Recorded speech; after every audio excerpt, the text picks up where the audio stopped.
কার্যক্রম স্থগিত আওয়ামী লীগের নেতার সাবের হোসেন চৌধুরীর বাসায় বৈঠক করেছেন ৩ দেশের রাষ্ট্রদূত। জার্মানি, ফ্রান্স ও সুইজারল্যান্ডের রাষ্ট্রদূতদের উপস্থিতিতে এই বৈঠকটি হয়। এ নিয়ে শুরু হয়েছে তোলপাড়। সোমবার দুপুরে কূটনীতিকদের এই বৈঠক নিয়ে প্রতিক্রিয়া জানিয়েছেন বিএনপির স্থায়ী কমিটির সদস্য আমির খসরু মাহমুদ চৌধুরী। বলেন, কূটনীতিকরা কার বাসায় বৈঠক করবেন সেটা নিয়ে বিএনপি চিন্তা করে না। কতজন কোথায় মিটিং করছে সে ব্যাপারে তাদের কোনো মন্তব্য নেই। এই ধরনের বৈঠক রাজনৈতিক প্রক্রিয়ায় কোনো প্রভাব ফেলে না। তিনি আরও বলেন, বাংলাদেশের জনগণ কি চায় সেটাই এখন সবচেয়ে বড় প্রশ্ন।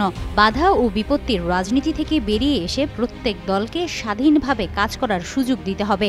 বাংলাদেশের অর্থনৈতিক পরিবেশ ও বিনিয়োগ প্রসঙ্গে আমির খসরু বলেন, বিনিয়োগ বাড়ানোর জন্য একটি স্থিতিশীল ও নিরাপদ পরিবেশ দরকার। বিএনপি জামায়াতের সঙ্গে দক্ষতা উন্নয়ন এবং বিনিয়োগ সম্প্রসারণে যৌথভাবে কাজ করার প্রস্তুতি নিয়েছে। দেশের নির্বাচন যদি সুষ্ঠু ও স্থিতিশীল হয় তাহলে আন্তর্জাতিক বিনিয়োগকারীদের আস্থা বাড়বে।